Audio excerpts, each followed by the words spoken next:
دل میں ان کے لیے پاکستان کے بچے کے دل میں ایک نفرت ڈال دی گئی ہے۔ مغربی ایجنڈا جو ہے وہی یہی ہے کہ اسٹیبلشمنٹ کا کردار ختم کرو اور علماء اکرام کا کردار ختم کرو۔ لبیک کے علاوہ ہر سیاسی جماعت بیرونی ایجنڈے کے اوپر کام کر رہی ہے، اور یہ میں نے اس طریقے سے ثابت کرنا ہے کہ میں نے آپ لوگوں کو بتانا ہے کہ یہ بیرونی ایجنڈے پہ کام کر رہے ہیں، اور ثابت آپ لوگوں نے خود کرنا ہے اپنے باہر گلی میں نکل کے صرف 4 لوگوں سے اننون، بشرط ہے کہ ان کا تعلق تحریک لبیک سے نہ ہو،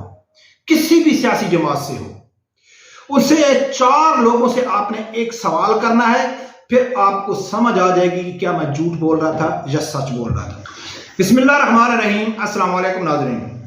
ناظرین، میری گزارش ہے آپ لوگوں سے کہ یہ ویڈیو آخر تک لازمی دیکھنا۔ ہو سکتا ہے تھوڑی ویڈیو بڑی ہو جائے، لیکن اس ویڈیو میں آپ کو بہت کچھ ملنے والا ہے، آل ان ون، سب کچھ آپ کو ایک ہی ویڈیو میں ملنے والا ہے۔ اگر ہم اس کو اپنی زبان میں کہیں تو سمندر کو میں ایک کوزے میں بند کرنے کی کوشش کروں گا انشاءاللہ،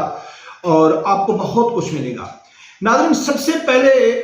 تو بات کرنی ہے کہ موجودہ جو سیاسی جماعتیں ہیں بشمول تحریک لبیک کے، ان کی اس ٹائم پوزیشن کیا ہے، اس کے اوپر بات کریں گے۔ دوسرے نمبر پہ بظاہر جو نظر آ رہا ہے کہ جو اسٹیبلشمنٹ ہے وہ تحریک لبیک کو سپیس دے رہی ہے۔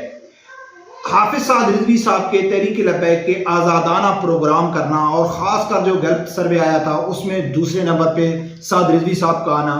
اور ویسے بھی الزام لگتا ہے کہ جو تحریک لبیک ہے وہ اسٹیبلشمنٹ کی جماعت ہے۔ تو آج جو بظاہر نظر آ رہا ہے تو کیا اس میں کچھ حقیقت ہے یا نہیں ہے؟ کیا اسٹیبلشمنٹ کے پاس کوئی دوسرا آپشن نہیں بچا ہے تحریک لبیک کے علاوہ؟ اگر تحریک لبیک کے علاوہ واقعہ ہی اسٹیبلشمنٹ کے پاس کوئی دوسرا آپشن نہیں ہے تو کیا سعد رضوی صاحب اپنا سٹریم لیول ڈاؤن کریں گے یا اسٹیبلشمنٹ اپنی پالیسی چینج کریں گے؟ اس کے اوپر ناظرین لازمی بات کرنی ہے۔ اور لاسٹ میں ناظرین میں نے آپ لوگوں کے سامنے ایک دعویٰ رکھنا ہے، ایک الزام آپ کہہ سکتے ہیں، یا میں ثابت کروں گا کہ تحریک لبیک ہی وہ جماعت ہے جو پاکستان کو خوشحال بنا سکتی ہے، پاکستان کی ترقی اگر کوئی کر سکتی ہے تو وہ تحریک لبیک کر سکتی ہے۔ تحریک لبیک کے علاوہ ہر سیاسی جماعت بیرونی ایجنڈے کے اوپر کام کر رہی ہے، اور یہ میں نے اس طریقے سے ثابت کرنا ہے کہ میں نے آپ لوگوں کو بتانا ہے کہ یہ بیرونی ایجنڈے پہ کام کر رہے ہیں، اور ثابت آپ لوگوں نے خود کرنا ہے اپنے باہر گلی میں نکل کے صرف 4 لوگوں سے اننون، کوئی بھی رینڈم لوگوں سے، آپ نے صرف 4 لوگوں سے، ٹھیک ہے، 4 لوگوں سے، بشرط ہے کہ ان کا تعلق تحریک لبیک سے نہ ہو، کسی بھی سیاسی جماعت سے ہو، اسے 4 لوگوں سے آپ نے ایک سوال کرنا ہے، پھر آپ کو سمجھ آ جائے گی کہ کیا میں جھوٹ بول رہا تھا یا سچ بول رہا تھا۔ ناظرین، سب سے پہلے بات کرتے ہیں موجودہ سیاسی پوزیشن ہے جو جتنی جماعتیں ہیں، اور خاص کر تحریک لبیک کی۔ ناظرین، اس میں کوئی شک بھی نہیں، اس میں کوئی رائے بھی نہیں، ہم جتنی پی ٹی آئی کے مخالف ویڈیو بنائیں، کچھ بھی کریں، عمران خان تو مائنس ہو چکا ہے، یہ حقیقت ہے، اور یہ بھی حقیقت ہے کہ پی ٹی آئی کا ایک ووٹ بھی نہیں ٹوٹا، بالکل کنفرم ہے، پی ٹی آئی کا ایک ووٹ بھی نہیں ٹوٹا۔ عمران خان 10 سال بعد بھی اگر الیکشن میں آتا ہے تو اس کو قومی یوتھ ووٹ دے گی، یہ حقیقت ہے۔ اگر عمران خان جیل میں رہتا ہے وہ کسی کو بھی کھڑا کر دیتا ہے، قومی یوتھ اس کو ووٹ دے گی۔ Even Imran Khan publicly T V میں آ کے ہاتھ جوڑ کے قوم سے معافی مانگے، اسٹیبلشمنٹ سے معافی مانگے کہ میں مانتا ہوں کہ مجھ سے غلطی ہو گئی، میں نے بغاوت کی تھی، میں بیرون ایجنڈے پہ کام کر رہا تھا، میں قوم سے معافی مانگتا ہوں، میں اداروں سے معافی مانگتا ہوں، مجھے معاف کر دو، اس کو معاف کر دیا جائے، پھر بھی قومی یوتھ کہے گی نہیں عمران خان ہی مرد مجاہد ہے۔ تو یعنی کہ یہ تو حقیقت ہے کہ اس ٹائم جو پی ٹی آئی کیا ہے، پی ٹی آئی کا چیئرمین کوئی نہیں ہے، لیڈرشپ نہیں ہے، اور ووٹ اس کے ہیں، اس میں کوئی دو رائے نہیں ہے۔ دوسرے نمبر پہ جو نون لیگ ہے اس کے پاس لیڈر بھی ہے، اس کے پاس لیڈرشپ بھی ہے، لیکن ووٹ نہیں ہے، یہ حقیقت ہے۔ تیسرے نمبر پہ جو لبیک ہے اس کے پاس لیڈر بھی موجود ہے، اس کے پاس لیڈرشپ بھی موجود ہے، اس کے پاس ووٹ بھی موجود ہے۔ اگر کمی ہے تو تھوڑی بھائی انتظامی لیول کی تھوڑی بہت کمی ہے، نہیں تو ایک لیڈر چاہے ایک مکمل سیاسی جماعت میں جو چیز ہونی چاہیے وہ اس ٹائم تحریک لبیک میں ہے۔ اب اسٹیبلشمنٹ نے واضح، جیسا کہ سب لوگوں کو معلوم ہے کہ اگر الیکشن کی بات ہو رہی ہے اس time establishment P T I کو تو بالکل مائنس کر چکی ہے۔ اب اگر نواز شریف کو وہ سپورٹ نہیں کرتے، ہم سپورٹ کی بات نہیں کر رہے، اگر وہ نواز شریف کو، نون لیگ کو سپورٹ نہیں کرتے لیکن مداخلت بھی نہیں کرتے کہ چلو بھائی آزادانہ الیکشن ہو جائیں، بالکل کوئی یعنی کہ دھاندلی نہیں ہو، کچھ بھی نہیں ہو، اچھا ماحول بنا کے ایک آزادانہ الیکشن ہو جائے فری اینڈ فیئر، تو جو نون لیگ ہے وہ نہیں جیت سکتی، وہ کوئی تھوڑی سی سیٹیں لے کے جائے گی۔ اب یہ بھی بس حقیقت ہے۔ اب تحریک لبیک کی جو اس ٹائم خاص کر حافظ سعد رضوی صاحب جو آزادانہ اپنا پروگرام کر رہے ہیں، کبھی وہ بلوچستان میں ہوتے ہیں، کبھی سندھ میں ہوتے ہیں، کبھی وہ گجرانوالہ ناروال میں ہوتے ہیں، بہت بڑے بڑے اجتماعات کر رہے ہیں، اور نون لیگ کی تو گلیوں میں کر رہے ہیں، تو ووٹ بینک تو تحریک لبیک کے پاس ہے۔ اب ناظرین، جو اسٹیبلشمنٹ اگر وہ چاہتی ہے کہ میں آزاد الیکشن کرا کے ایسی حکومت بناؤں کہ جو ایک جمہوریت ہو، تو مجھے تو جمہوریت آگے نظر نہیں آ رہی۔ کوئی ایسی سیاسی جماعت نہیں کہ جو اکثریت لے اور کوئی تھوڑے بہت کسی کے ساتھ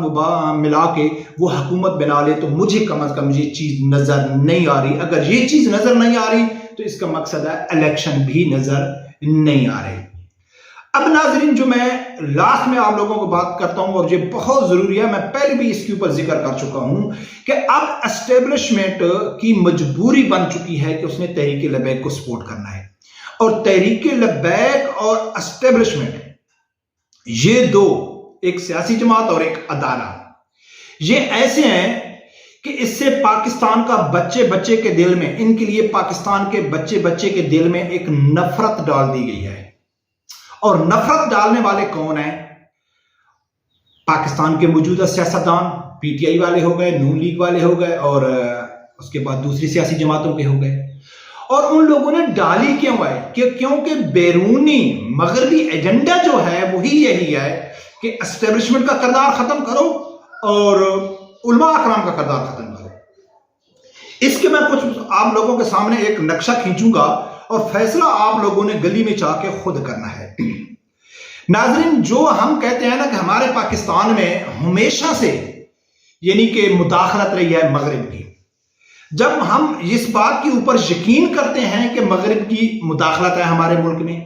اور ہماری اسٹیبلشمنٹ یا ہمارے ادارے مغرب کے محتاط ہو کے کام کرتے ہیں، اور اس لیے یہ چیز عام لوگوں میں پہنچائی جاتی ہے کہ بھئی جو مذہبی طبقہ ہے نا، وہ جتنا بھی اچھا ہو جائے، جتنے بھی قابل ہو جائیں، لیکن کیا کریں یار، اسٹیبلشمنٹ اس کو نہیں مانتی، بیرونی طاقتیں پاکستان کے مذہبی جماعت کو نہیں مانتی، تو لہٰذا مذہبی جماعتیں تو کسی صورت میں اقتدار میں آ بھی نہیں سکتی۔ تحریک لبیک اقتدار میں آ سکتی ہے، نہیں آ سکتی، کب آئے گی، کتنی آئے گی، یا ہمیشہ اس کو کچھ سیٹیں دی جائیں گی، کیا وہ حکومت بنا سکتی ہے، نہیں بنا سکتی، یہ سب چیز آپ کے سامنے آ جائے گی۔ تو ناظرین، بیرونی ایجنڈا کی جو مداخلت ہے، بیرونی ممالک کی جو مداخلت ہے، وہ تو حقیقت ہے، اس میں کوئی دو رائے نہیں ہے۔ اب بیرونی مغرب یعنی امریکہ چاہتا کیا؟ امریکہ چاہتا ہے کہ پاکستان میں جمہوریت ہو، یعنی کہ وہ جمہوریت کا علمبردار بن گیا ہے نا، وہ کہتے ہیں کہ پاکستان میں ہم جمہوریت کو سپورٹ کریں گے،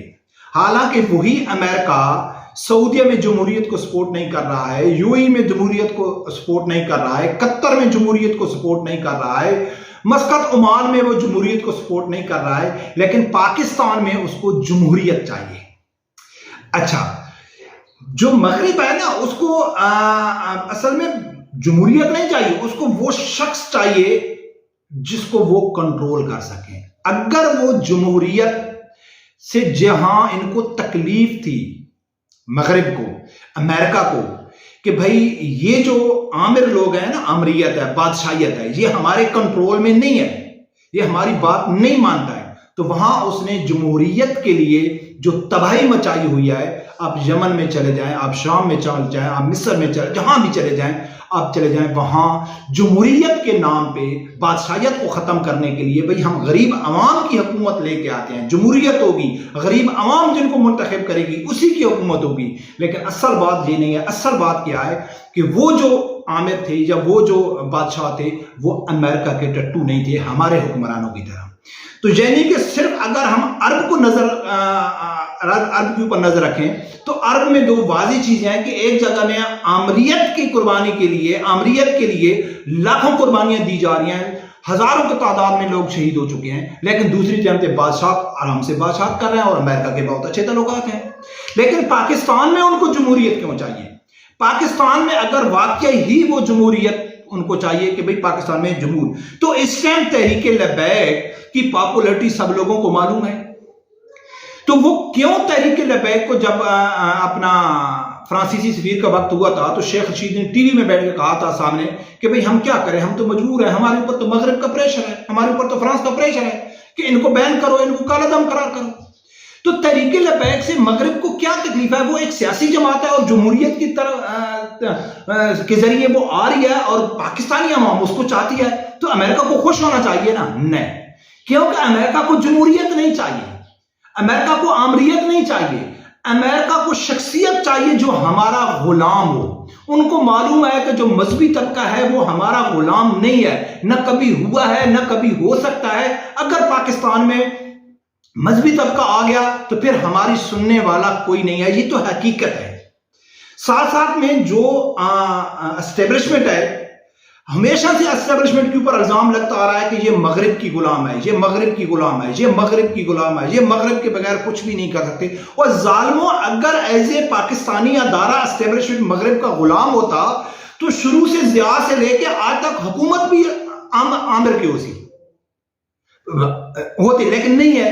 کیوں کہ جب بھی کوئی فوجی حکومت آتی ہے اگر وہ امریکہ کے غلام ہے تو وہ ٹھیک ہے، اگر امریکہ کی غلام نہیں ہے تو امریکہ کو جمہوریت چاہیے. تو ناظرین، اس سے واضح ہو چکا ہے کہ پاکستان کے جو جرنیل ہیں ان کے اوپر تو ہم بات کر سکتے ہیں کہ وہ مغرب کے غلام تھے، وہ یہ کرتے تھے، لیکن ایز اے ادارہ پاکستان کا جو ہے اسٹیبلشمنٹ، اس سے پوری دنیا خوف زدہ ہے، خاص کر امریکہ، اسرائیل اور انڈیا. پاکستانی اسٹیبلشمنٹ سے خوف زدہ ہیں، دوسرے نمبر پہ علماء اکرام کے اوپر خوف زدہ ہیں.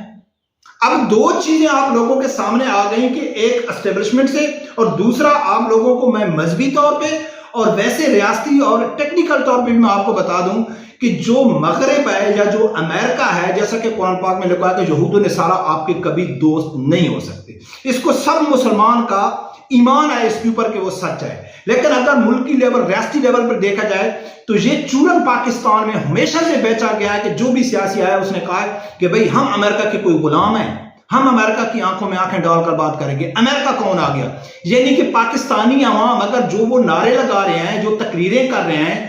ان کو یہ معلوم ہے کہ پاکستانی عوام امریکہ کو پسند نہیں کرتے. تو امریکہ تو کسی صورت میں پاکستان کو، جو پاکستان کا دوست نہیں ہو سکتا ہے، پاکستان کے یہود و نصارہ دشمن ہے، تو پھر دشمن کیسے چاہیں گے کہ پاکستان میں ایسے لوگوں کی حکومت آئے جس سے ملک ترقی کرے؟ تو وہ یقیناً نہیں چاہیں گے. اب پاکستان کے بچے کے مائنڈ سیٹ میں یہ چیز بٹھا دی گئی ہے اور میں آپ لوگوں کو چیلنج کر رہا ہوں کہ آپ لوگ میری جو بھی آدمی ویڈیو دیکھ رہا ہے، جو بھی آدمی میری ویڈیو دیکھ رہا ہے، صرف آپ ویڈیو کو بند کر کے جو ہی ویڈیو ختم ہو جائے، آپ بازار میں جاتے ہیں، آپ گلی میں چلے جاؤ، کہیں بھی پبلک پلیس پہ آپ چلے جاؤ، پبلک پلیس کے اوپر آپ 4 آدمیوں سے پوچھو، 5 آدمیوں سے پوچھو، 10 آدمیوں سے پوچھو، لیکن وہ آدمی بشرطے کہ ان کا تحریک لبیک کے ساتھ تعلق نہیں ہونا چاہیے، باقی کسی بھی سیاسی جماعت کے ساتھ ان کا تعلق ہونا چاہیے. ان سے یہ ایک سوال کرو کہ پاکستان میں علماء اکرام کا کیا کردار ہے؟ کیا علماء اکرام حکومت میں آ سکتے ہیں؟ کیا ملک چلا سکتے ہیں؟ تو اس میں آپ کو 99 نہیں 100% یہ کہیں گے کہ یار ملک چلانا مولویوں کا کام نہیں ہے.